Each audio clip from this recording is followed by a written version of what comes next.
Salut à tous, aujourd'hui une nouvelle vidéo d'actualité, cette fois-ci sur les 212 et pas sur les Open. Comme la semaine dernière, je parlais d'athlètes qu'on aimerait bien voir et, euh, et une petite mise à jour sur les qualifiés pour l'Olympia 2020. Une fois de plus, la liste elle n'est pas exhaustive, je peux pas parler de tout le monde malheureusement sur une seule vidéo. On va commencer avec Zane Watson, donc il fait partie des bodybuilders qu'on veut revoir.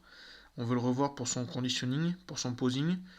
Euh, donc Zane Watson, c'est un Canadien qui a gagné le Vancouver Pro l'an dernier en 212. C'est un athlète qui partage pas mal sur son Instagram avec ses entraînements, son fils. Avant, il partageait ses entraînements avec son papa qui est décédé depuis l'an dernier, si je ne me trompe pas, qui était un ancien bodybuilder aussi. Donc voilà, Zane Watson, pour tout ce qu'il apporte au niveau, c'est vrai, de son posing notamment, c'est quelqu'un qu'on a hâte de voir. Autre attente, c'est Nicolas Wolued, donc le 212 francophone suisse, qui est suisse, coaché depuis ses débuts par Patrick Tuor, et qui a changé d'approche, si on peut dire, pour continuer à rester en 212, mais avec une ligne peut-être plus fine, qui sera peut-être un petit peu moins bully, si on peut dire. Donc je pense que ça va lui faire partir de moins loin pour son poids en prep, donc pour pas avoir à cutter trop. Et donc voilà, on aimerait bien voir s'il peut faire des compétitions, on aimerait bien voir ce que ça donne cette année en 2020. Ensuite, classique physique qui passe en 212, donc que ce soit Keon Person ou George Brown. Donc George Brown, il a un des dos les plus impressionnants de toutes les divisions, je pense. C'est pour ça qu'il n'a pas été aussi bien classé, même s'il a fait quand même des top 3 hein, à l'Olympia en classique. Mais à mon avis, il était un petit peu trop bodybuilder pour rester en classique.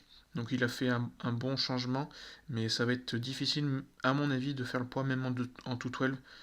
Et je pense qu'il est quand même assez lourd. Et pour Kion, c'est un peu différent parce que lui, il a que 25 ans. Il peut encore faire beaucoup de progrès, tout en ayant quand même déjà aussi une limite à 212 qui va être un petit peu dure à respecter à mon avis. Mais bon, il va pouvoir apporter quelque chose de nouveau sur cette catégorie donc des 212 avec une ligne un peu plus classique.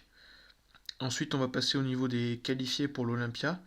Donc John Jewett, que vous pouvez suivre sur la chaîne Animal Nutrition où il partage vraiment toute sa préparation, euh, des- à la fois de sa diète, à la fois de ses entraînements. Autre athlète qualifié, c'est Sean Clarida, donc The Giant Killer, qui avait fait troisième l'an dernier à l'Olympia, qui a toutes les capacités pour le gagner un jour, cet Olympia. Il est en constante progression depuis ses débuts professionnels et depuis ses débuts à l'Olympia. Il me semble que son premier Olympia, il a fait septième, si je dis pas de bêtises. C'est quelqu'un qui est très conditionné à chaque fois. Il est très petit, donc ça donne des muscles très en relief, très en 3D. Et il a encore énormément de place pour gagner quelques kilos, même si c'est pas sa priorité. Par exemple, en 2018, il était qu'à 160 livres. Donc pour être en 212, il a largement de la place. Autre athlète qualifié qui a terminé deuxième l'an dernier, c'est Derek Lunsford.